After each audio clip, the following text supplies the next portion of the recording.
Good evening, everybody, and happy holidays. Tonight I'm here with my two most precious commodities, my two sons, and tonight we're going to share some of the things that we do to achieve our low carb lifestyle. And basically, I just want to show you some of the food. And a lot of that food is not just created by the parents, but actually by the young men that you see in front of you. So today we celebrate Halloween as well as on Friday, 10,000 downloads of the Protecting Your Nest podcast. So everybody that's supporting that, I really appreciate that and very excited about the growth in that area. So that episode that my sons were in was this past Friday. So that was yesterday on the 30th. So check that out in your podcast app. And we talk a lot about, their journey from where they were and what they were eating to what they're doing now. And I think that you'll be impressed with that podcast. So in front of you, I have Brandon and Justin Hampton. So for you guys, and by the way, Marie Jones in Colorado, hi, just saying hi to her. Good to see you logged in with us tonight. So guys, why don't you go ahead and tell the audience a little bit about yourself. And what I'm going to do, guys, is put some slides in front of the audience so they can, we can get ready for our beautiful images of food. So who wants to go first? Okay, I'll go first. Hey, everybody, I'm Brandon. I'm the oldest, 23 years old. I'm currently getting my MBA at Washington University, so it's my first year of grad school. It's been a roller coaster. It's been a lot of work, just a lot of, I'm always busy, but hey, I love it. Getting the education and great skills for life, career, and all that kind of stuff. And I also have a podcast. If you guys didn't check it out, it's called Ritmos Negros, RITMOS space NEGROS, and that means Black Rhythms. It's a podcast that explores African origins within Latin American, Caribbean music and dance. I can talk all day about that, but I won't. So I'll pass it on to Justin. Hello, guys. My name is Justin. I am a senior at Washington University. I am going to pursue a major in African American studies and a minor in marketing, and hopefully continue that to get a business degree as well. Follow my brother's footsteps a little bit, see where this marketing can take me, things of that nature. Please do check out his podcast and also look out for my upcoming YouTube channel. They'll be in the works. All right. I love that. Sounds like you guys are working on your marketing already by promoting your brother's podcast. I really appreciate that. What I'm doing right now, as you could imagine, is sharing my screen, and we're going to get ourselves started on a little slideshow so we can help the audience learn a little bit about what we do as a family, and just really excited that my modeling for them has really helped them on their journey. So let's get started with that. And I hope it really adds value. I don't want to just show the food we eat. I want to give you an idea of which foods are keto friendly and which aren't. And they'll chime in and get, add some thoughts as well. And I wanted to start with this guy because it is Halloween. And, I tried to match him just a little bit. I don't have the right colors, but I put on these stripes just because our friend Freddy Krueger wears some striped shirts. So that's just my little Halloween gift to you guys tonight.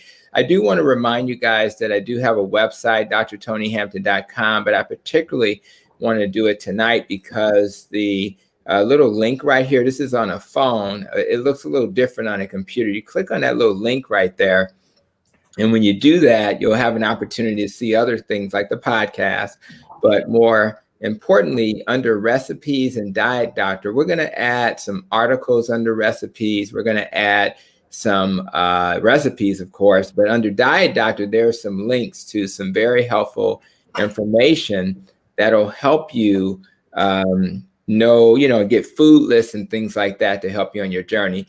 On the Diet Doctor, I'm one of the low carb experts. And the reason why I'm bringing them into the fold is because the first few images I'm going to show you is from the Diet Doctor website. So this is an example of the low carb expert panel that I serve on. But I also have an example of the article that some of you guys may have seen where we talked about how we're bringing low carb to Chicago's South Side. And finally, here are some of those links that I talked about. low carb diet. What is it? Sample menus, shopping lists, meal planning, and what foods you can substitute. So I think that'll be helpful because it'll actually give you something to add to what we're talking about today. So let's start with drinks, guys. So when you think about drinks, how hard was it for you guys to go low carb and start drinking low carb drinks? Was it very difficult for you? I think for me personally, I was always like a water drinker. So I didn't really consume a lot of pops, a lot of stuff like that. But when I was really eating bad, yeah, I would. But like the transition wasn't that bad because I was just drinking water the main time. So That's water right. is my main source of just drinking. That's right. So that was easy. What about you, Brandon? Was that difficult to transition to less of the sugary drinks? Not really. I never really liked, I never drank pop a lot, soda, all that kind of stuff, even juice. It's funny because like sometimes, when you have a little cheat days or whatever and I drink it, like orange juice, it's just, you can taste how much sugar it is and it's just, this is too much. But yeah, I never was really into drinking too much of that. But I will say it's interesting because like certain alcoholic drinks such as wine might have less carbs. So Right. like that could be an alternative. And I remember like if I go to like local club to go dancing or something like that, some of my friends might order traditional, cocktails and all that kind of stuff. And I just get a wine. So they look at me like I'm crazy. Right. But it's just something that, you can still enjoy it and still have that without drinking something that has a lot of sugar, like a mojito, margarita, all that kind of stuff. That's right. A lot of those. In fact, I'll have a couple of slides. I didn't show you guys the slides in advance, but I have a couple of slides where I actually show the wine recommendations as well, or should I say alcohol. And as you can see from this slide, it's basically water, tea, coffee. And the diet sodas don't really have any sugar in it, but they do have artificial sweeteners. And all the studies that look at people on diet soda versus regular soda, they still gain weight. So it may not give you the value that you thought you were going to get. And of course, they have an example of wines. But as you can see, there's a lot of things on the right side where there's a lot more carbs. I tend to drink chicken broths and beef broths as well. I just warm it up like it's tea. So it is a lot of sacrifice. And for those people who are transitioning, you can definitely use those little things you can add to your drinks. They tend to be artificial sweeteners as well, so it's not ideal, but it is a way to transition. And be aware that coconut water is pretty innocent, but it does still have sugar in it. So that's just a sense of the drinks. When you think about fruit, any of these fruit on this list, guys, that you really miss? Anything in particular that we don't really consume a lot anymore? Mangoes for sure. That was my favorite. Yeah. Fruits to consume, and even bananas, like banana smoothies, well, oranges. Okay, let me be honest, oranges, coconuts, pineapples, all of them. Yeah, it's like it's still like it's good to a certain extent, Yeah, right. Right now, I'm focusing more on strawberries and blueberries, things like that, and making a strawberry smoothie with coconut milk and all these other like cinnamon, all that stuff it hits the spot just right. That's right. It hits it. Same for you, Brandon, or what do you make? You got the big one, watermelon. Is that one? Yeah, watermelon, right. Yeah. Yeah, that one I do miss, but like Justin said, the smoothies actually really do they hit really well, honestly. It's a lot of great flavors in those. That's right. So, and the thing is, I always tell patients, we're trying to get under 50 carbs a day for low carb and under 20 carbs a day for keto. So at the end of the day, if you want a slice of watermelon to be part of that number, that's fine. But just understand that fruit are snack foods, not health foods. And I think people need to hear that. I know you'll hear you need antioxidants and all these other things, but when you start looking at the sugar content in some of this fruit, it's a snack food. And there's a lot of other ways to get antioxidants from your leafy green vegetables, etc. So you don't have to get it from your fruit. So this is what we tend to eat in our home. And even those blueberries that have a larger number, those blueberries still get processed in such a way that they're better for your body than the other types of fruit. So just keep this in mind. But if you eat berries in excess, it's still going to turn into sugar too. So you don't want to overdo it as well. So let's look at the next category, and this is the vegetables. And as you can see, all the leafy green vegetables don't have a lot of carbs. I mean, just think about those small numbers like spinach, and some people struggle with asparagus because it's all about how you cook it. And it's all about, butter and, adding the right kind of seasoning, maybe put it in the oven and brown it a little bit. You can make some asparagus taste really good. And we didn't eat a lot of that until we started our low carb journey. And when was the last time, those who are listening, when was the last time you made cabbage? And, we get pickles from cucumbers. So, and you can have zucchini noodles and all kinds of good stuff. So there's a lot of opportunities on this slide. And this slide is just touching on some of the vegetables, and we'll show you some images of how we use cauliflower. What do you guys think about when you think about cauliflower in terms of alternatives for it? There are so many alternatives, I mean, it's a really versatile ingredient because you can literally make pretty much any side you can think of. So you can make cauliflower rice, you can make cauliflower mac and cheese, cauliflower mashed potatoes. There's so many things you can do with it. And the taste, I remember we actually, a few weeks ago, we recently made a lamb stew, and we put in the cauliflower. So it was a slow cooker. So basically, yeah, at the end, literally, it was just sort of falling. The lamb was falling off the bone, but also the cauliflower itself, the texture of it was very similar to potatoes. I couldn't even tell the difference between. You just can't. I didn't even know if that was real cauliflower. I thought it was actual potato, so I had to ask to make sure.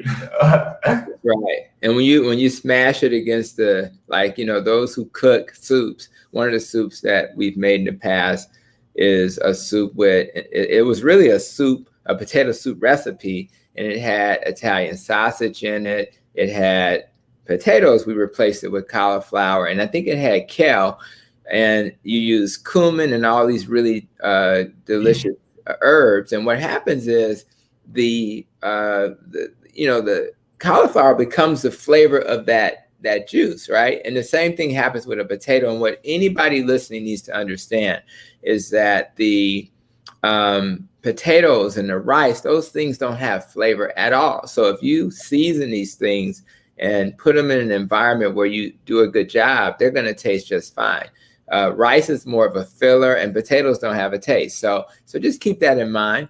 And although we don't have all the different types of vegetables, I'm happy to have a pumpkin on the Diet Doctor's slide because we're in a holiday season. But I guess pumpkin, that's why, and particularly in communities of color, we tend to use sweet potato pie instead of pumpkin pie. But as you can see, I can see why the pumpkin pie is not as sweet as the potato, which I think will be in the next slide. So, and even things like Brussels sprouts, I'll cut them in half and put some butter on it and some onions and throw it in the oven and brown them. They taste delicious, to be honest.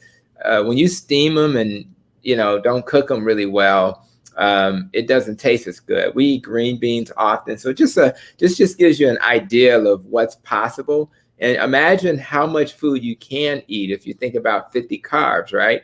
Well, if you have some type of animal, that's 0 carbs if you don't put flour or cornmeal on it.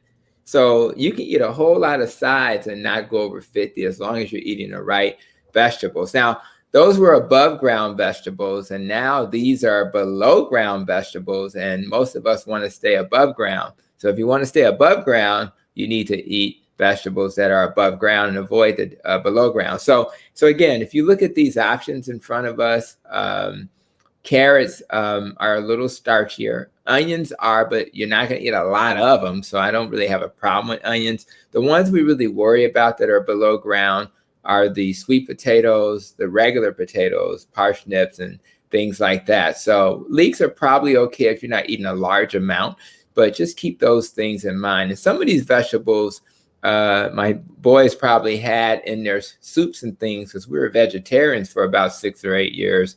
And during that time, we ate a lot of things like that, and we got exposed to that. And that's one of the things about changing your diet is that you will expose yourself to things that you hadn't even been eating. So I just want to give you a sense of the vegetables, and there's more, but what to avoid, what not to avoid. Now, what about nuts and seeds? I'll ask you, Justin, because you don't have any allergies. Which one of those nuts on the image do you like the most? Well, right now I would say sunflower seeds, but Right. Really just peanuts, almonds. Okay. We just eat those three and Yeah. incorporate those into my diet, really. We've never really been a big nut family because when you have some family members who have allergies, we tend to just keep them out of the house because we don't want a mistake to occur. And do you ever miss not being able to eat nuts, Brandon? Not really. Just based on my experiences with nuts and the reactions I've had as a child, it's something I just really don't want to go back to. Right. But I will say, sometimes when I'm out and about or just, there might be a dessert that looks really good. And then I ask and they say, oh, it has nuts, or, you might be at someone's house or whatever. And then they end up cooking it with nuts. So you kind of miss out and that kind of stuff. Right. That's that right. stuff. But at the end of the day, no. Not really. Yeah. And what I find is that we in general tend to eat the same stuff in general. So a lot of times when people think about, you're trying to take away the things I love, what happens is once you adapt to eating differently, then you will change what you love, particularly when you start feeling good. And a lot of things we talked about in the podcast, how good you guys felt, how your skin changed, things like acne, all those things became less of an issue. So a lot of times what you gain will, kind of blunt the negative effects of what you think you're losing. This slide is just to remind you that there are things that you can snack on that you don't really think about, boiled eggs, and, somebody in our family makes really good deviled eggs, that's a good snack, cold cuts, of course. They don't, everything on this this slide are things that don't have a lot of carbs. So keeping the little cheese sticks handy and nuts and seeds and things like that are just something to keep in mind when you're, I need to snack on something. And then you may try something you're not accustomed to snacking on, like an olive, and maybe acquire a taste for that over time. I wanted to put the condiments down here just so people will have a sense of that. I don't want the numbers to be the focus, because when you see ketchup 26, that's a little deceiving. If you look at a bottle of ketchup, it won't be 26 for a tablespoon. It'll probably be more like 4.5. That's probably reflecting a larger quantity. But it is important to look at this sheet and or this image and say, well, look at this, butter, nothing. The oils, no carbs. And you can feel pretty good about things like mayonnaise. Now, they do have some brands of mayonnaise that have sugar added, so you want to look at the label. Anybody, are you guys still hot sauce fans? Do you guys like putting hot sauce on your food? Yeah. Yeah. Well, growing up, my mom was definitely a fan of hot sauce, and we were putting hot sauce on back in the day when we were eating grits. And I mean, you can name the stuff that we put hot sauce on. It was pretty amazing. But so I am a hot sauce fan. So for all those who are watching who like hot sauce is okay. And of course, mustard's not too bad. So I just want you to get a sense of some of the condiments that you can think about, and sugar. So tell me what you guys think about those sugars. What kind of sugars do you guys use when you're making those fancy desserts? The number one sugar substitute that I could recommend is monk fruit sweetener. I've tried a whole host of brands like erythritol, stevia, the liquid form, the regular granulated form, but monk fruit really has that regular sugary taste. It's not the same as regular sugar, but it's very close. And even like the aftertaste that you kind of feel sometimes from stevia is not there. Like I make coffees with monk fruit sweetener and then some heavy whipping cream. It tastes like Starbucks. So I'm back at home. That's good. I need to get you to make that for me. I think this is really critical because people have to adapt to a life without sugar. And now there are some people who have processed food addictions, sugar addictions. Now, Dr. Joan Iflin will be joining us Monday night with Couch Conversation with the doctors. And you can just go to my Facebook page and find that link. It'll probably be out by tomorrow. And so Danny Davis has myself and Dr. Pete and Dr. Cersei and Nikki Harvey hosted, but we're we're going to have an expert talk about processed food addiction. Whether you watch it live or later, you may want to check that out, because if you have a processed food addiction, you probably don't want to play with none of these sweeteners, because you don't want your body to even be tempted. What about any thoughts on this slide, Brandon, in terms of the sugar options, the alternative? To what Justin said, he pretty much nailed all the points. But just like, I guess one word of advice would just be careful in the proportions, because a lot of times if you look up recipes, they can give you too much sugar. So you really want to like take it based on your body, because also if you consume a lot of the artificial sugar, I know personally I sometimes have stomach problems and it doesn't really agree well with me. So just be aware of that. Yeah, I can take in more. I define taking in more sugar, because when I was making smoothies for me and Brandon, he wouldn't like sugar at all in it, but I would like sugar in it because I can maintain it and it feels like it tastes good to me, but it really differs. And even with recipes, sometimes it's really just experimental, because the amount of sugar is just to your taste. Right. A lot of recipes under-season, you guys know this, they under-season, do all this stuff. So you have to experiment with it, which works for you. That's fair. I do want to just say out loud that stevia and monk fruit would be what most low carb experts would kind of encourage people to use. The sugar alcohols, in other words, anything that has like a OL at the end. So something like erythritol, for example.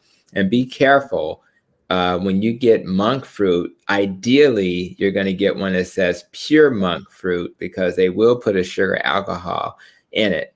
Sugar alcohols are really a nice way to get the sweet taste. The problem is they will cause upset stomach in a lot of people. So we don't want you to, get excited about this, and then you make this great dessert, and then you give it to people, and then the next day they're calling saying their stomach's upset. So if you can do monk fruit, as Justin suggested, I would go in that direction for sure. And then, of course, as you can imagine, all of these different sugary items, you would think coconut sugar and agave nectar. Agave nectar is probably the worst, and then high fructose corn syrup is a disaster. So in a brown sugar and a white sugar, as you can see, it's just as much sugar. So don't get fooled by this brown sugar. It's a farce. It's all sugar to your body. Now, it's weird when your sons are just turning into adult. Justin's about 21. Brandon is about 23. So it's weird for me. And I remember Brandon was asking me recently, he said, "Dad, do we have any wine?" And I had to like pause and remember he's old enough. And let me tell you something about temptation though. So I showed him the wine. It was something we had gotten from Cooper Hawk, a nice restaurant in the area for those who are not local.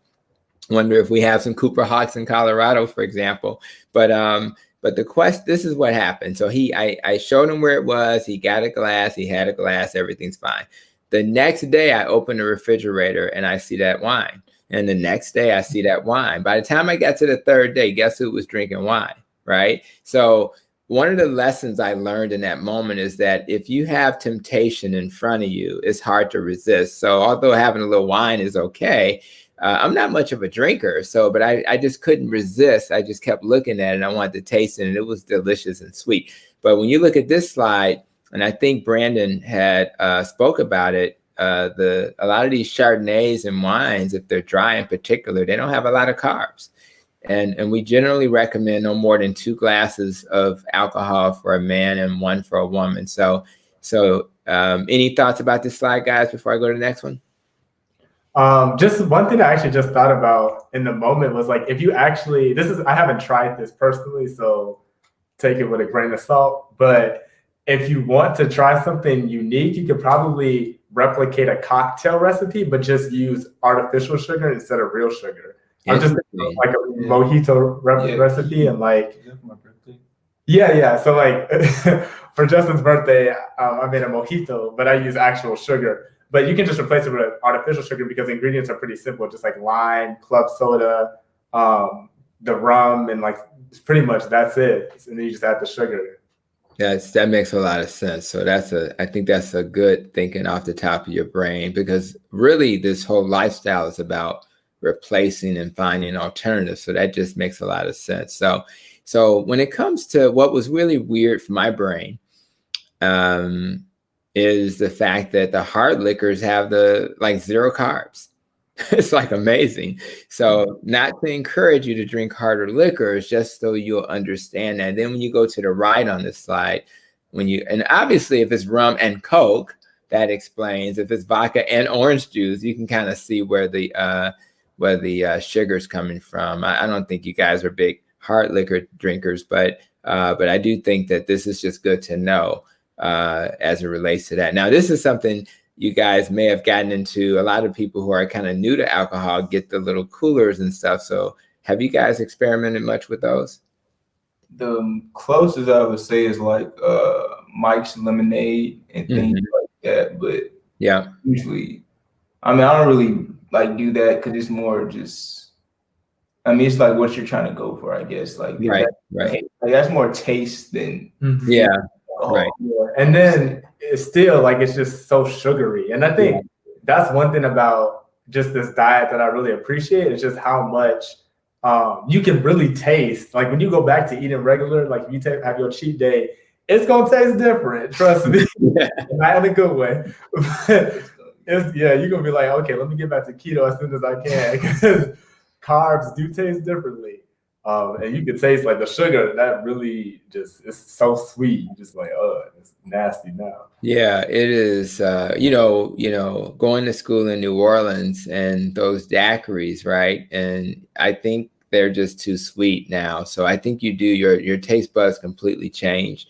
And I completely agree. And one of the things we did a lot in New Orleans was on a Friday and a Saturday, beer was very popular with crawfish and all that good seafood they have down there. So we'd go to the beach and get some crawfish and some beer, and it was a party. And but as you can see from this slide, there are some light beers that are options. Beer does tend to be a little on the starchier side, on the high carb side. But the only problem with the light beers, as many of my patients have suggested, they can be a little too light and taste watery. But if you got to have a beer and you're trying to maintain this lifestyle, it's a huge difference between 2 and 3 carbs going all the way up to 14 and more. So just keep that in mind. In other words, the whole point of these few slides is to remind you that, yes, you can drink a little alcohol. I just saw a nice, Jamie Foxx was doing some impersonation, so I'm thinking about blaming it on the alcohol song. But he's a very talented guy, by the way. But you can definitely have some alcohol if you do it responsibly. So just as a review, champagne, sparkling wines, if they're dry, they tend to be low in carb. The wines in general, the vodkas and things like that, club soda, whiskey, and a dry martini. All these are harder liquors, but they're low in carb. So now I have this image because, and again, my boys don't know that what images I was gonna share. I wanted to be real life in the moment. And when you guys see this image, what do you think about? Because we went to this restaurant so much. We probably went there once a week. We went there so much that the manager just knew us. She knew your name. She knew what was going on with you guys in school, because we were very much a traditional American family, always eating out because we thought we didn't have time. But Panera Bread just seemed in our brain healthier. But tell me what you guys think about when you look at this image. Well, I can tell you before and after. Before, this looked like a 4-star meal, but now me eating, I would go to Panera Bread, get a sandwich, maybe full-size sandwich, a soup, chips, and then like bread, like a whole thing of bread, loaf of bread. And that alone, eating that, I'll be knocked out. Like I'm done after eating that. And taste-wise, Panera Bread is always good. Yeah. So I would get like mango smoothies, things like that. All of this sugary, starchy, all these stuff, carbs. It didn't help. It didn't help. Yeah. Carb heaven. Yeah, I was about to say the same thing. Like for the taste, I mean, that's like one of the few restaurants that it's just always good. So right. You can't really get around that. But I will say I agree with Justin. Like I feel so much more tired when I eat that food, and it's just like, it doesn't matter what time of the day, it can be for lunch or for dinner. Like immediately after, I just feel full. I feel like I just need to go to sleep.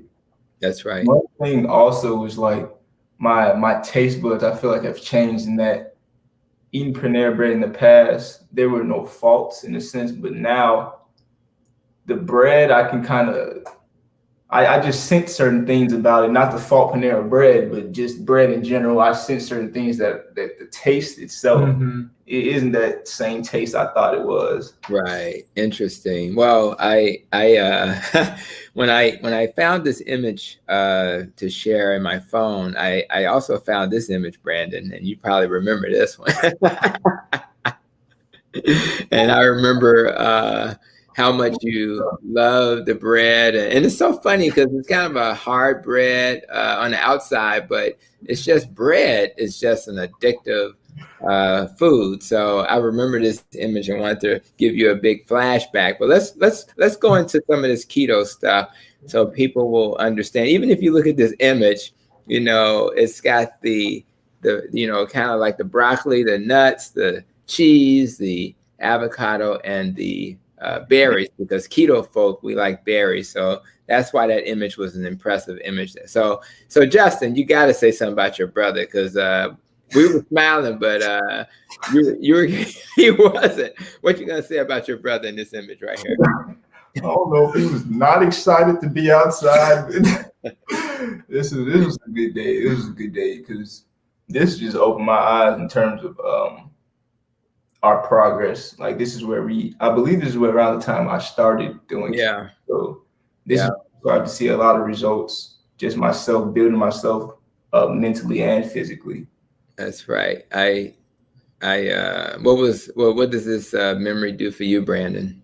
A lot of similar things, and just also I feel like it's, you know, one of those beginning moments in which Justin and I really got involved in the cooking aspect of the keto journey. I think that's the beautiful thing, because it really allowed us to bond as a family and just have another activity that we can all do together and just learn a new skill in the process.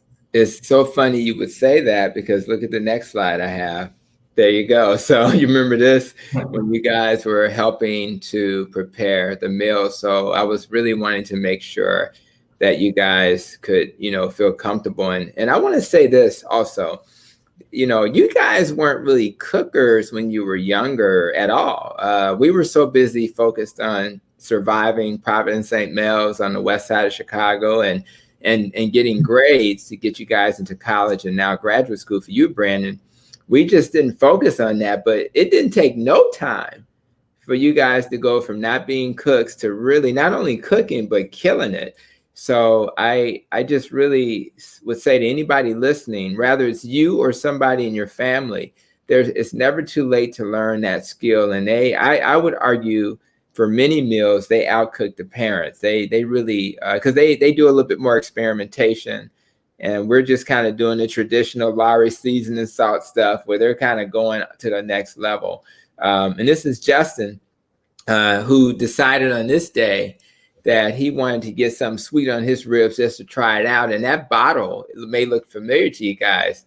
And I think that's that G. Hughes, I think he uses Splenda in his barbecue sauce. So it's barbecue sauce without the sugar. And it does have that artificial sweetener. I am not endorsing that at all. I just think that if you're going to cheat, though, you may want to cheat with that. I would not make that a routine. I think what I encourage my patients to do is eat ribs without the barbecue sauce. Even if we go to Famous Days, we always get the barbecue sauce on the side for a family member who's not doing what we're doing. So that's just something that we did. And this is what you end up with.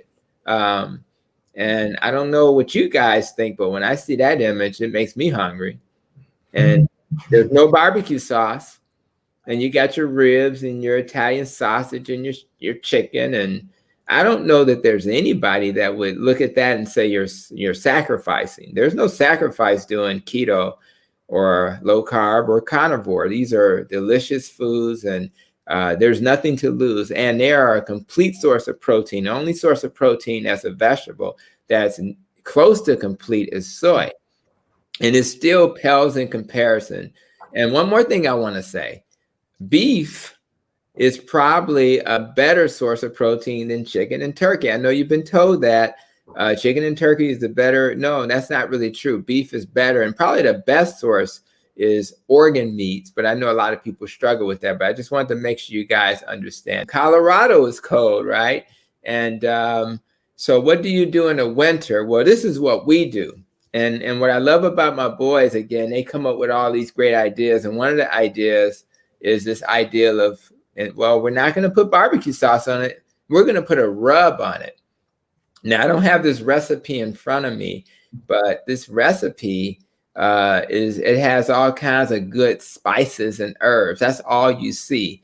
And I promise you, when you finish with that, you're going to get some ribs that look like this. And if you look at it, you can still see the juice. These are not dry. Of course, they're covered when they're cooking, probably at 325 and maybe over 2 to 3 hours. But I tell you, you can't go wrong with this. And by the time you're done with this, this is what your plate will look like. And for those who haven't tried it, how do you guys feel about these cauliflower tater tots that you find in the frozen section? How do you guys like those? And this is spinach, of course. What's your guys' thoughts about cauliflower tater tots? I think they're delicious. I love them, honestly. Yeah. I think they're a very good side. And like if you're cooking on a crunch, it's something easy that you can just either pop in the microwave with the oven and it's done like that. And the taste is always there. So it's always there. Yeah, you throw that in the oven and it's so close to the real thing that very few people would not be satisfied with that. So here's this plate is you know, a traditional breakfast sometimes. So what do you guys want to say about this breakfast that's in front of us now? We're going to touch on a couple of breakfast items real quick. Yeah. I mean, who would deny that? Honestly, you have everything. Like you got your bacon, you got your eggs, sausage, avocado, blueberries. It's just a complete meal and you feel full after it. I mean, yeah, I remember posting this, you know, pictures of food like this on Snapchat and my friends responded like, oh my God, what is this? Yeah. And it's just, you know, it's something that is very healthy, but it also fills you up and you just, it's a very diverse selection of foods as well. That's right. So for those who are not as familiar with keto, you want to avoid the grits and the oatmeal and things like that. We can also put some cauliflower rice on this plate.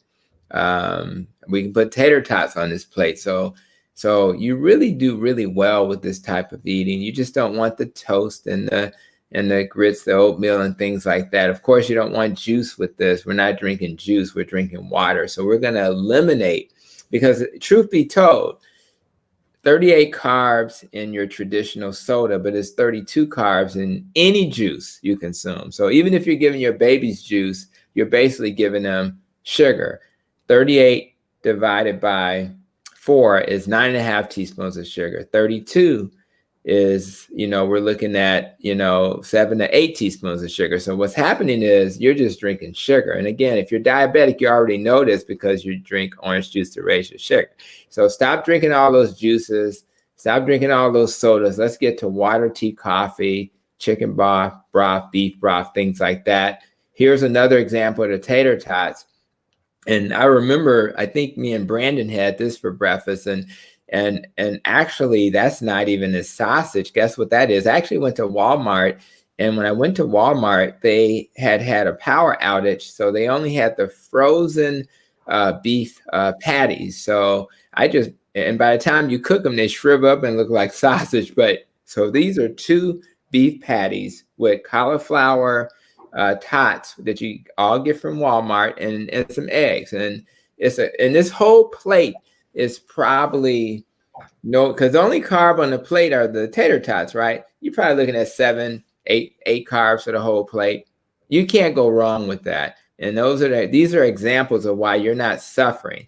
And we also can make our pancakes. Now, it's been a while since we made this, guys, but you know, that's all that is like blueberries that I kind of, you know, put in the blender briefly to kind of get it a little,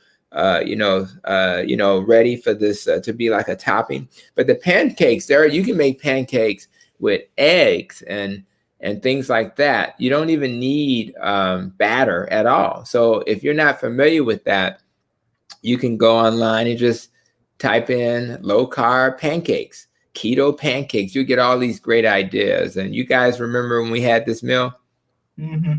I can remember the taste right now. Yeah. And it's like there's no suffering here. And one of the reasons why I want to come to you guys with my two young men is to just give you a sense of there's no sacrifice. Now the vegetarian lifestyle, that was a bigger sales job, you know. You guys will admit that, right?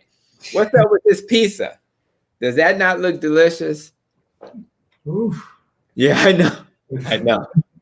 And for those who have not tried a cauliflower crusted pizza, you know, some cauliflower rice.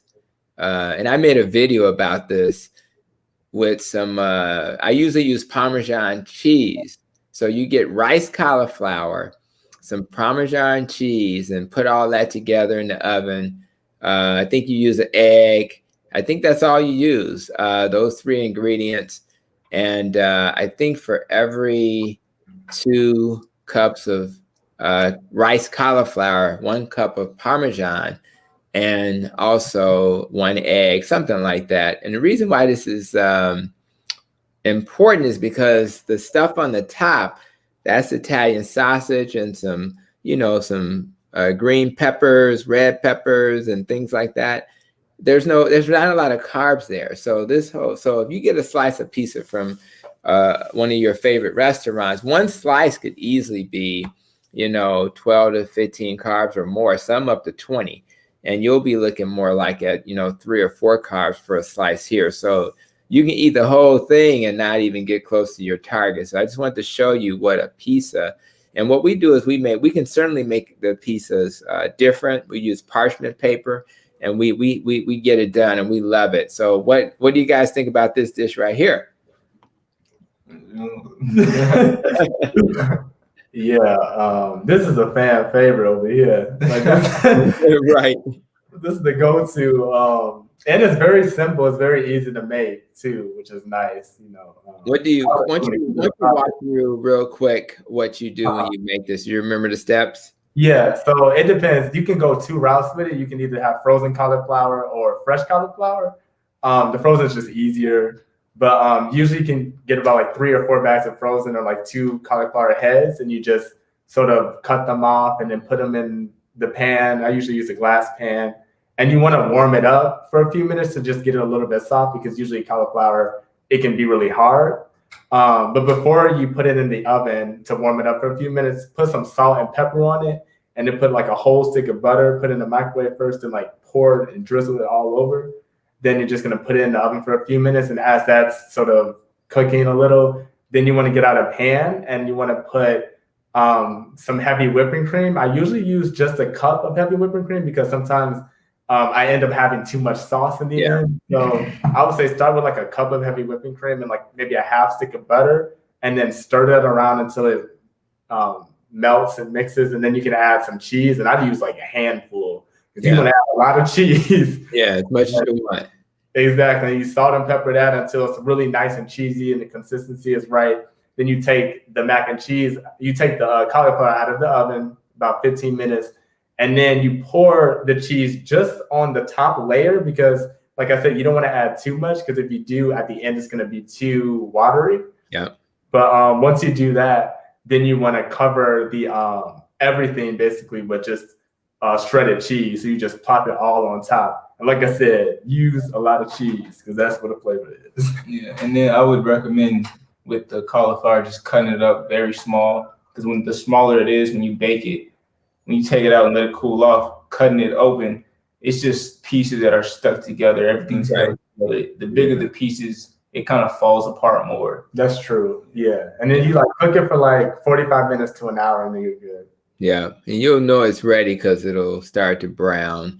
And, just hearing you guys talk about the prep, you'll get to a point where you don't need a recipe. You just know what to do, and you'll just do it. And you'll probably have to get the cauliflower softened for a good 15 to 20 minutes. But, you know, if you're a cook, you'll just know. You just want it to be soft enough because by the time when you put the cheese on, you know, that's going to cook faster. So you want to soften it because you want to imitate the texture of macaroni. I have been recommending this dish for years. I particularly, like, we use heavy cream butter cheese and we use Colby Jack mixture. I suggest use whatever cheese you're accustomed to. All you're doing is using your same recipe and you're just replacing the noodles with the cauliflower. That's all you're doing. So, and what you have to get used to is fat. All this fat and cheese is not going to harm me. That's what you have to get accustomed to. And once you get past that fear, you're going to find that you're going to be in really good shape in terms of being able to feed something that everybody will love. And this could be a dish that'll last for 2 or 3 days. Just make enough. When we have family gatherings, we make 2 of these large pans, and it's always the most popular side. So another thing that we like is salmon croquettes. And we always made that with what side in the past? Rice. But we can still use rice though, but now we can use cauliflower rice. Now, another tip, when you make salmon croquettes, right? I was raised that you're going to use cornmeal, but a tablespoon of cornmeal is equivalent to a half a tablespoon of sugar. So I don't want to do that. So what do I do instead? I don't use any cornmeal at all. I put some Pam in that pan so it won't stick, and make sure, you know, you use egg and stuff. You make your salmon croquettes the way you make it. We don't need the recipe for that. The message today is that you don't need the cornmeal, which means you turn this into a 0 carb meal, or low carb, because you'll use onions, but you won't use a lot of that. But the key is that when you fry something without cornmeal or flour, it still has a crust. So that's the message, is that it's not going to be as thick of a crust, but in terms of, you know, making sure you're healthy, that's a small price to pay. So I just wanted to comment on the salmon croquettes. Here's an example. So what we're going to do now, guys, is just walk through what a family like us, what our meals look like. And as you could imagine, we historically had always fried our catfish in flour or in cornmeal, going back to that again. But now we bake a lot of it, or we'll blacken it. And green beans are no brainer. And what I tend to do for green beans, and I know, Brandon, you were talking about this recently, those Gardnerella peppers, right? And what's so hard about it doesn't even have to be fresh. It can be fresh, but if it's not fresh, just open up a can of green beans and throw some Gardnerella peppers in there, and it adds all the flavor that you need. So this is just some catfish that was purchased. In fact, as I reflect on this, I think this wasn't even home cooked. I think the catfish was purchased at Pete's. I had made a trip to Pete's, and I decided while I was shopping that I would get some food. So even when you go to Pete's, you're going to see all these starchy items. You have to find the things that work for you. And if they don't have all the things you need, you can have those sides at home, which is what I did. I got the green beans at home, but I did get this catfish from Pete's. So who made this dish? So I didn't make this dish. Oh yeah, it was sort of like a collaboration. Justin did the shrimp. I did the fish. It's a sea bass, Chilean sea bass. And then that sauce that you see is called ají verde, which is like a Peruvian sauce they use a lot in chicken dishes, but I decided to use in this because I felt like it was a good flavor complement. And it's basically just jalapenos, cilantro, lime, garlic, and some other ingredients. You can just look it up. And then the pasta-looking dish is actually zucchini. And it tastes very, very good when you combine everything else. It doesn't, I will say, like the zucchini itself, like you have to season it really well. Right. We add a little bit of pesto, and I think that really takes it to the next level with the flavor. Yeah, pesto is delicious. This is a beautiful dish. It looks like it's at a restaurant. So when I saw you guys put this together, I was very impressed. Here's another more traditional dish at our home. And you can see what the mac and cheese cauliflower looks like. and you got your chicken wings. Now, what's cool about keto is that these two items here, the asparagus and the cauliflower mac and cheese, you may end up, 10 to 13 or so carbs, if that, but you can eat as much chicken as you want. That's the funny part. Like I can eat like 6 chicken wings and I won't gain a pound. So people who say, well, I'm going to be hungry, you're not really hungry if you can eat more of this. If you're craving something that's sweet, that's not hunger, that's a crave. But if you're just hungry, you're going to eat what's in front of you. And what I'm saying is that there's really no restriction with this type of diet on your animal consumption because there's no carbs. And most people will restrict naturally because it's only how much chicken are you going to eat? How much steak are you going to eat? So I just wanted to let you guys see that. And what's this, guys? That looks familiar too. Familiar with this one? Familiar? Yeah, turkey necks. Wow. And it's a little work involved with eating turkey necks, right? But and as you can see from for those who are watching, we eat a lot of mac and cheese cauliflower because we love that. But we like turkey necks as well.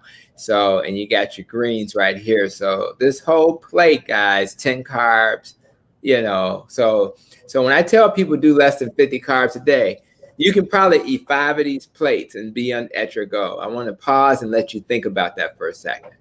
Doc, it's going to be hard. What's going to be hard about eating 5 of these plates and still lose weight and still not be diabetic and still not be obese and still not have a heart attack and still not have a stroke? That's a small price to pay.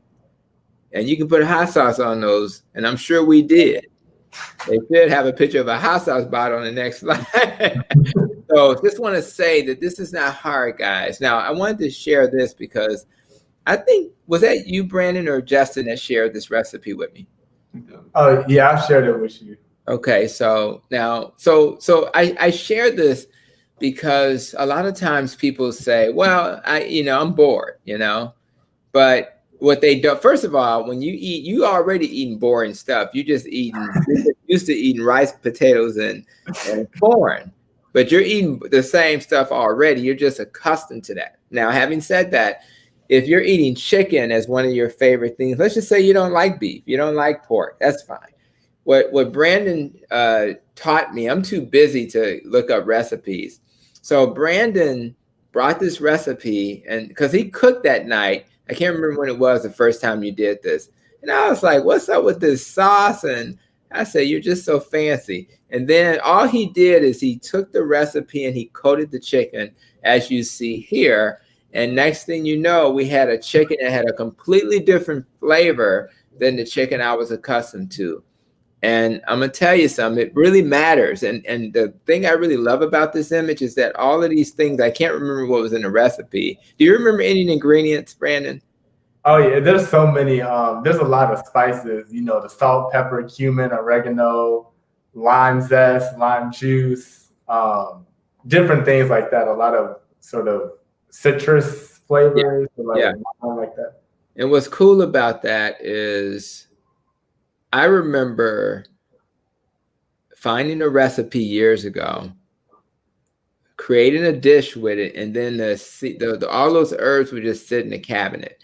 When you expand your mind, you will be eating these herbs and seasoning on a regular basis. This is not just about Lawry's salt and pepper. This is about adding those herbs, which will then give you a lot of the health benefits that you're worried about getting from some fruit without the sugar. So those herbs are healers, anti-cancer, antioxidants. We need that stuff. We need the turmerics and the cumins in our lives. And if we can cook with it, we will save our lives. So now this is a little tricky. What's here, I think I cooked this meal. This is some thighs. We eat more. I remember when I didn't even like thighs, but when you're doing low carb, high fat, you want to eat the fattier meats. And the irony is that they're cheaper. I went to, when I was at Walmart, I think I actually was at Pete's that same day. And when I was at Pete's, they had and I never liked quarters. I thought they were disgusting, but now I like fatty meat. and it was on sale for like 49 cents a pound. I was like, what's wrong with this chicken? But so on a budget, you can actually make this, and this chicken does not have flour on it. Is it going to have the same crust as Popeyes? Absolutely not. Is that crust that's in front of you adequate and tastes really good? Absolutely. And this is a 0 carb dish. I think I use coconut oil to fry it in, but the point is you do not need the flour. So I just want you guys to see that. And also here's another image of some chicken before it actually started cooking. And as you can see, there's no batter on it. So yes, you can do that. Do I think that's the main way you should cook? Absolutely not. I think you should bake broil your food.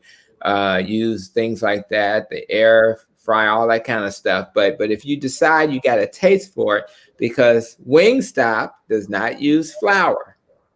And that's a big surprise. I think you remember when we first talked about that, guys? I was like, Wingstop doesn't use flour. I had no clue. They just use a seasoning. So if Wingstop can do it, you can do it. So let's go to the next slide. And I think here is some catfish that was cooked in the oven, and some spinach, and some cauliflower. As you can see, now this dish, I think you guys probably have flashbacks of grandmommy, because she's the roast queen, right? She knows how to cook it. And a lot of times when you cook roast, you can actually get it going. And then, towards the end of the cooking process, you can add your vegetables and, make sure there's enough water. And you can actually season the vegetables with the juice from this steak or this roast. Keep in mind that the juice from the animal, the lards, and that's from the pig, and the tallow, and that's from the beef from the cow. Listen, that grease, that type of oil from the animal is fine. Don't believe the hype that those things are bad for you. They just not. Saturated fat is not associated with heart disease. I know you've heard it over and over again, but every time they come out with studies, they can't prove it. And that's just the reality. Now, when you look at the poorly done studies, they'll say it does, but the College of Cardiology says that the fat is not harming us. So don't worry about that. And you can look that up if you don't believe me. So who made this dish? Oh, that's the curry. Yes. Yeah. I know I didn't make this one, because the first time I tasted it, it was another example of how you can cook it differently, and it was delicious. What inspired you guys to make this?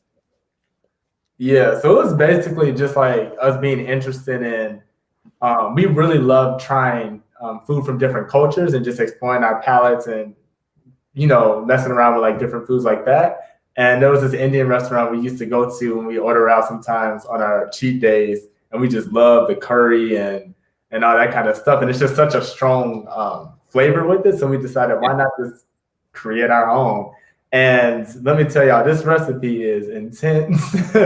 There's so many spices you have to put in there. And just keep going. Like, trust me, there's going to be a moment where you're going to be like, I'm adding too much. But trust me, it's not. Yeah, but it's worth it. It's how much you add and how little you get. So you want to keep adding. You got to season that stuff a lot.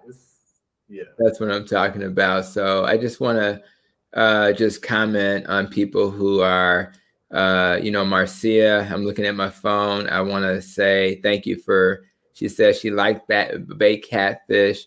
Dr. Cersei chimed in. She's one of the doctors with Couch Conversations with the Doctors, behavioral health expert. Kim Jones saying shout out to you. Marcia Smalley says avoid grits. Amen to that. We don't need grits.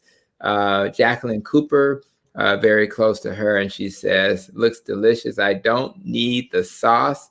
And Romanetta Bowman says G Hughes is on my go-to list. So I think that she's saying when she has to go there, she does. And also Linda Johnson talked about bread dip and soup. And I think that we have some very friendly, keto-friendly things that we can use as alternatives. You guys have any thoughts on bread? Have you guys sometimes have breads that you try to make? How successful has that been for you guys lately? I would say for me personally, I experiment a lot with lupin flour, and I made like loaves of bread using that. And that, to me, that was like spot on. That's the bread I need because literally you can toast it. I made like strawberry jam, so I can have like breakfast with toast. Just melts with strawberries, put in monk fruit sweetener, go through a couple other steps. Okay. You got jam, you got toast. Like everything's there. Yeah. The main thing with like there's a lot of flours that are out there, but I would just, like I said before, just experiment with it because some of the flours like coconut flour and almond flour, coconut flour and almond flour, they work for certain foods and certain foods they don't. Like you're gonna figure out what you like and what you don't like. But that lupin flour, I would definitely look into that because that changed my perception of keto flours in general. Spell it. How did you describe it? What kind of flour? Yeah, and just to like back off, just to piggyback on what he was saying, also with the flours, be careful because a lot of times if you substitute one flour for another, you're not going to use the same measurements, and that's something that I learned through trial and error and just a quick Google search. So like I'm allergic to nuts, so I can't use almond flour, and there might be some people out there that also are allergic, but you can use coconut flour. However, you want to use this is a really weird conversion, but you have to use 1/4 coconut flour for every 1 cup of almond flour, right? Yeah, so 1/4 cup, something like that. Yeah, make sure you look it up first, though. Don't quote me. It's a lot of information, and the relationship I'm going to have with Diet Doctor on my website will help to keep growing that information because we're actually kind of learning together. Again, I did not make this dish; my sons did, so we're learning together. Here's another example of what you've already seen. We got this is a typical holiday plate if we're trying to honor keto. And but we don't always have to honor keto. During the podcast, Brandon was very clear that on the holidays, he splurges a little bit, and that's okay. And it's okay to have turkey necks in your green beans. What we don't want is potatoes and things like that. And I know some people cook with potatoes, so we just have to, and people say, well, I got to have my potatoes. That's how I make it. Try it with the cauliflower. But again, we're talking about being healthy versus not being healthy. What a small price to pay. And it looks like we may have, I don't know if we actually purchased this. This looks like we actually cooked this, but yes, the ham. This may have, you think this was a holiday plate, guys? Because it looks kind of holiday-ish. We don't make ham on a regular, so maybe this was a holiday. Yeah, whatever ham and turkey, I think. Yeah, it's probably a holiday. So this is so you can kind of play with the holiday because you're eating things that you always eat. But what's missing, guys? What do we normally have on this plate that we don't have? I mean, that looks like one plate out of the 3 that we would have. Right. Well, what I'm thinking about, you're funny. And that's it, but this is the point, though. What I meant is the cornbread. We normally have cornbread, but check this out. You can eat, again, this whole plate is probably 10 carbs. So you can eat like 4 of these plates and still get 50 carbs for the day. See what I'm saying? So it's like there's no hunger issue. So when you're having that second plate for the holidays, because maybe you ate at 3 o'clock and now it's 5 or I'm going to say 6 or 7 and the guys are watching the game or whatever, you can actually have that second plate with no guilt, And here's another example. Do you guys, so I think one of you guys are not big fans of lamb. So this is lamb. This is cauliflower rice. This is yellow squash, which I love, and green beans. And you can see the Gardnerella peppers again. So this whole plate, 15 carbs maybe. So what do you guys think about lamb? What's your thoughts? It's very fatty. It's really a good low carb food. What do you guys think about that? I'm gonna let him take that. I mean, me personally, you gotta find what you like. Lamb for me doesn't hit the spot. It's just that taste to me is just so. Ugh. Yeah, you don't like it. Yeah, I'm a real steak eater, chicken eater, so I get my fill other places. That'll work.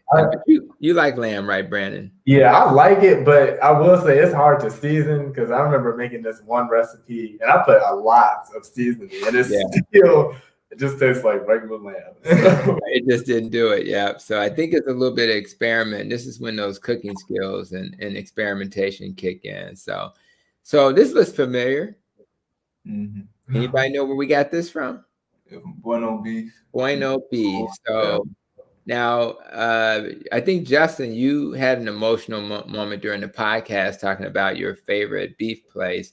So now that you're doing this Bueno beef instead, are you okay? I still get those moments, but it definitely scratches that itch, I would say.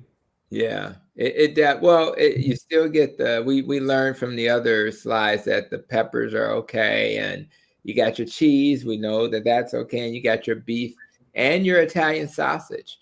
What we don't have now, we now get side salads. This is a full salad, so we'll split this, but we'll get a side salad about the size of this, but we won't get the croutons. So you go to Bueno, get you a beef bowl, you get you a side salad with the croutons. That's not a lot of carbs. So that's an example of how you can be in the street. Now let's look at the next slide. Anybody know where this meal came from? Oh yeah, KFC. KFC. I have some bad news. Some of the KFCs have stopped making the grilled chicken, right? So that could be a problem. But because this grilled chicken doesn't have flour on it, you actually are basically not getting any carbs here. You're probably getting about 4 carbs there with the green beans, and you're probably getting 20 or 16 with the coleslaw. So you're looking at 20 carbs. So you can eat 2.5 of these plates and be at 50 carbs. The problem is, if we're not asking for grilled chicken, then we're not going to get it. So I'm encouraging you guys, if you haven't tried it, to try it. A lot of the KFCs have already stopped selling grilled chicken because people are not buying it. This plate from KFC is 20 carbs. If you get Popeye's chicken with the flour, that's going to be about 32 carbs. Let's call it 30. If you get red beans and rice, you guys remember red beans and rice? Yeah, I know you do. That's going to be another 30. If you get, what other side do you want besides the red beans and rice? Well, we're going to get a biscuit, right? Yeah. That's another 25 to 30. What about what other side you want with the red beans and rice? You get 2. You might get the mashed potatoes. Yeah, so let's get the mashed potatoes. So that's another 30. And we may, if we're going back to our old lives, we'll do soda. That's another 40. So now we're at, what's that, 160 carbs. If you go to Popeyes and get a similar meal with the biscuit and the drink, we're not going to have biscuits on this plate. You went from 160. Anybody good at math? 160 divided by 4, right? 40 teaspoons of sugar. Yes. Versus 20 divided by 4 is 5 teaspoons of sugar. So my point is, you're not suffering with this plate that's in front of you. So I just wanted to say that, because a lot of times, I don't want to eat this way. But no, this is pretty good. And if you're diabetic, 40 teaspoons of sugar is not going to go very well. Now we're at another restaurant. I don't know if you guys can remember this one, but we're at one of our favorite steak places. Is that Alexandria? Not that one. The more local one. Longhorn? Long Star, I think. Longhorn. Yeah. So Longhorn Steakhouse? Yeah, Longhorn. That's it. And this is a pork chop, and you got your what's this stuff? I'm blanking out. Oh, Brussels sprouts. Brussels sprouts and the green beans. And normally with the pork chop in the past, we would have gotten potatoes and rice. But again, this whole plate is like 10 to 15 carbs max. So the key is to be willing, even when you go to a restaurant, to eat this way. And of course, we love steak. And I did a shout out to Brandon because he had made a really nice steak with a nice little recipe. But so you may have to, when they steam this broccoli, it's not really that tasty. So we get the little butter to dip it into. And then when we order our spinach, we like to have it with cheese. So this is a perfect low carb, high fat plate. It's a delicious meal. And this one is gyro. Yeah. It's gyro, but what you do is there's no bread. And don't get me wrong, the bread is delicious, but when it comes to being keto and low carb, this is how we do it.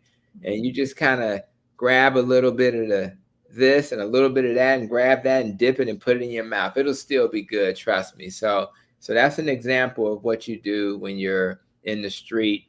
I think this was another restaurant. This is duck.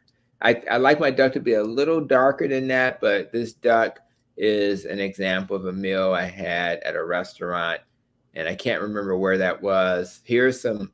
If you go to the the grocery store, you'll see that cauliflower rice, and here it is again. I think there was some spinach mixed in. I can't remember when it was cooked. This is probably some cod, and this is the yellow squash. So this is just giving you a sense of what the traditional meal looks like in the household. Another example, that's not mashed potatoes, of course, that's mashed cauliflower. And as long as you let the cauliflower sit for a little bit, it'll thicken. When you first cook it in the microwave, it won't be thick. It'll be kind of soupy. So you have to let it thicken, and it'll get closer to what you are accustomed to. And here's another example of how the food will look and how it'll be presented. And if you put enough olive oil and butter on these sides, you'll have a low carb dish. And of course, us growing boys will probably eat more than 2 pieces of chicken. That's just for an example. And for those who do like pork chops, how do you guys feel about pork chops? Yeah, I mean, I love pork chops. Yeah, I mean, you're them right. Yeah. Okay, so be careful about the beans if you're listening, because beans get a little starchy. They can have 24 carbs. You can subtract maybe 6 for the fiber. You're down to 18. But if you do 18 plus maybe another non-starchy side like this, you're fine. And most people don't eat a lot of times throughout the day. In fact, most of us intermittently fast, so it's really not that hard. So, and here's another example. We got the steak, the mashed cauliflower, the black-eyed peas, and you remember this dish, guys? Mm-hmm. Yeah, so the shrimp and what's that called? That's is that the same thing you mentioned earlier, Brandon? So it looks like pesto sauce. Yeah, pesto. Yep. So and that's cauliflower rice down here. Mhm. A delicious meal. I think we were all wondering if there was any more left when we ate it. So I remember that. And then, of course, sometimes we'll get some corned beef and just have it as a side instead of as a corned beef sandwich. So that's pretty much that. Now, for the New Year's, we do cheat. So this is an example. Traditionally, you got the corned beef, you got the cabbage, the black-eyed peas, and the sweet potato. This gets a little starchier because if you add this to this, you're probably getting towards your 50 carbs fairly quickly. However, what the point of this slide is to say it's okay to cheat sometimes, but you shouldn't be eating sweet potatoes on a regular basis. I think that's a bad thing. So anyway, I just wanted to quickly walk through some desserts. We do desserts. We get this dessert, low carb chocolate cake. You can look that up online. And this is what it looks like. And this is what we can add to it. The berries, the whipping cream, the berries don't have, you probably get 1 or 2 carbs from the whipping cream and the berries. So this whole dish is probably 8 carbs or so. And you can also turn them into cupcakes. Justin, I want you to kind of speak a little bit about, because I know you're a big sweet guy, how you feel about your artwork as it relates to these cheesecakes. Yeah, with making these, like that picture right there, that's a picture of a butter cake that I made. With these recipes, I would rely heavily on YouTube and the internet. So with YouTube channels like Keto Connect, that channel introduced me to this. The recipe is called like ooey gooey butter cake. And I just shifted some of the ingredients so that it fits my taste buds. But that cake by itself, that's a real dessert. Like that's gonna hit every spot. It's a comfort food. And I've made countless things because when I was doing keto, I really wanted to experiment in that.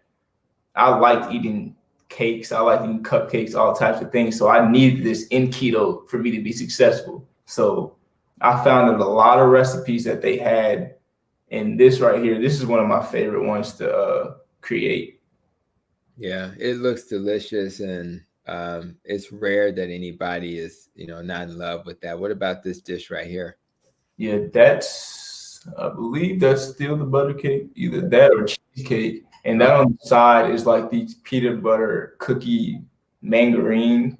Yeah. And those are really easy. It's just like egg yolk, whip them up, put them in the oven, and you're done. And that's just an everyday snack. I remember you used to have them in the refrigerator. Yeah, I used to just snack on those all times of the day. That's right. Nice to have something that reminds you of the past. And here's another example. Looks like those like coconut crisp cookies with drizzled chocolate on it. You can eat chocolate on keto, just you have to worry about like the darkness percentage. Right. Eat more of that. Oh yeah. So you typically want to go to I would say 70 and up, 70% and up. You can do 60, but that's a little on the edge. And then even with that, because with the first image you showed with the low carb chocolate cake, because the 70% has a little bit of sugar and it's not too much, but it's just enough that it will be okay for you, that you don't need to add the extra erythritol or artificial sugar, because there's enough sugar there that it's sweet enough, but not too sweet. Yeah.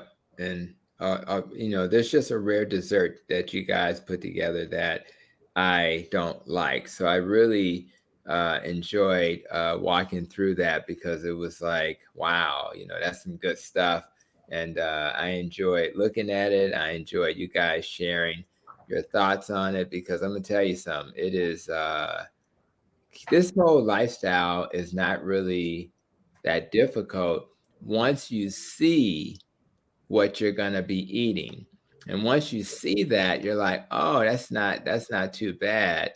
And then you realize that, oh, my life's going to be pretty good. It's going to be pretty normal. So I really appreciate that. I appreciate you guys sharing your thoughts about all these different food items. So what's your thoughts? Any thoughts on this whole lifestyle change? I know people are going to check out the podcast, but what's your thoughts on some takeaways? Any advice you would give anybody that's listening that's still on the fence, or feels like, oh my God, this is going to be so hard. Oh my God, you're trying to take all my fun stuff away. And what advice would you guys kind of wrap up with, just to kind of encourage people to move in this direction? I think that the main thing is understanding. You have to first understand what you want. If there's a certain craving you have, okay, you can have that craving. So for me, I was craving, for example, chocolate chip cookies. So I would look online for recipes. First 2-3 recipes I made were terrible. They didn't taste good at all. I made some more recipes. I found some online. They tasted good. What you have to understand is just use the internet as a resource. I use Reddit to find recipes. I use YouTube. Using these places, they really can really show you what's out there, because there's a lot of keto alternatives. Literally any food you can think of, there's a keto alternative. And if there's one recipe that doesn't taste good, there's another recipe that does. Right. There's a lot of I would say just do your research, because there's so many things. I had to search for bread recipe in general. That's one thing I really was struggling to give up, because I would try to incorporate toast into my regular meals, but it wouldn't help. So I was looking for bread alternatives, and as I said before, it was a journey. But I found this one recipe through a YouTube channel with 200 views, and that ended up being the best recipe I have. Yeah. Wow. So you just got to do your research. Oh. Yeah. And I have a few takeaways.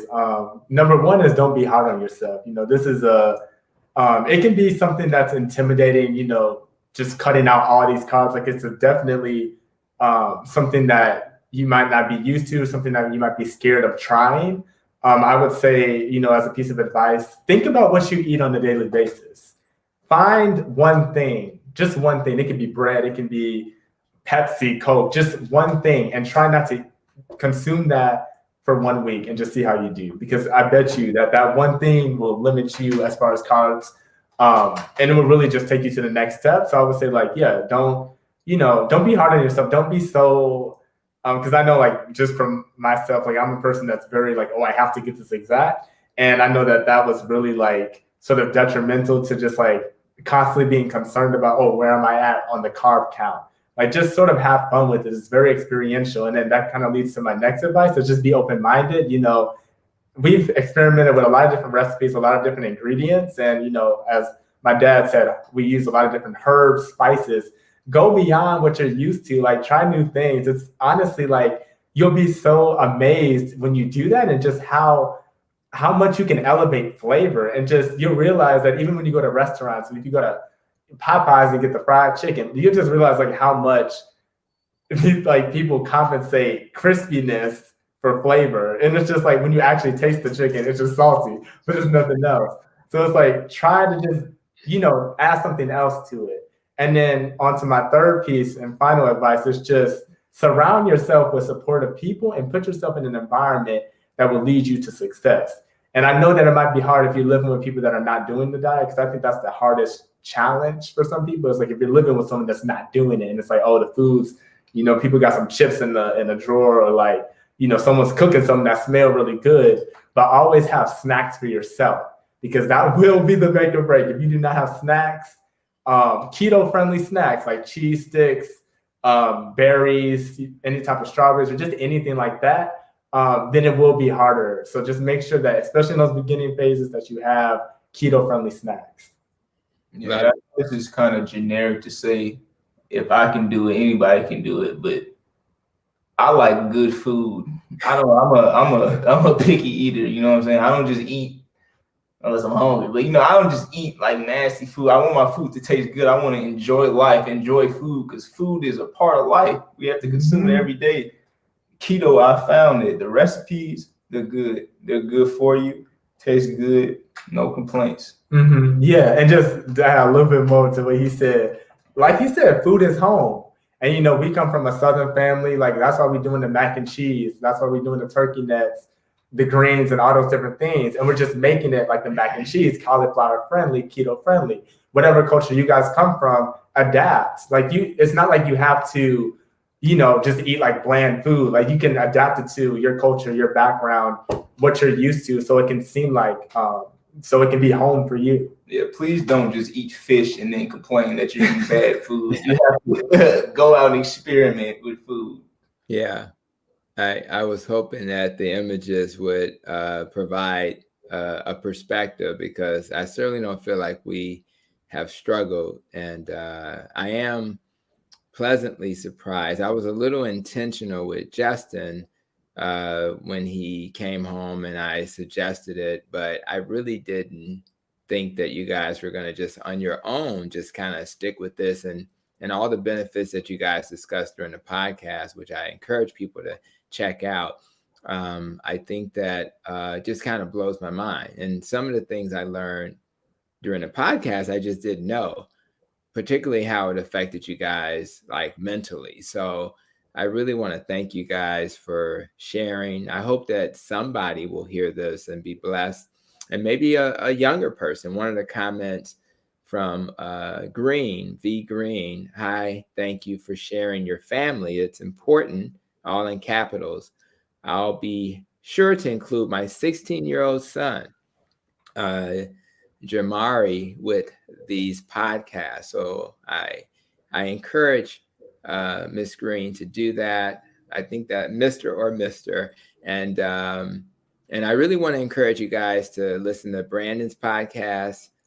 It's actually, it made mine sound boring because it's got music and it's got a theme that's a little different. If you want to learn about African-American culture as it relates to Latin American culture in a time when we need to unite, it may be a great opportunity to do it in a fun way. So say how you pronounce it again, Brandon. Ritmos Negros. How you spell it? You got to spell that. You got to roll the R's. No, I'm not rolling R's tonight. That's cool. So check that out. RITMOS Negros, right? So, and it's okay. It's called Black Rhythms. Don't get it twisted. That's Oh, man. right. Don't get it Spanish, y'all. Yeah. So thank you everybody who was live tonight, who made comments, and we'll continue to add value, and maybe down the road we will also have my sons back on the show again. So thank you again for being with us. Happy holidays. Be safe. Please social distance, wear masks, keep your hands right, because we want to see you guys many episodes down the road. So thank you guys. You guys, we'll see you in a moment. Everybody take care and have a good night.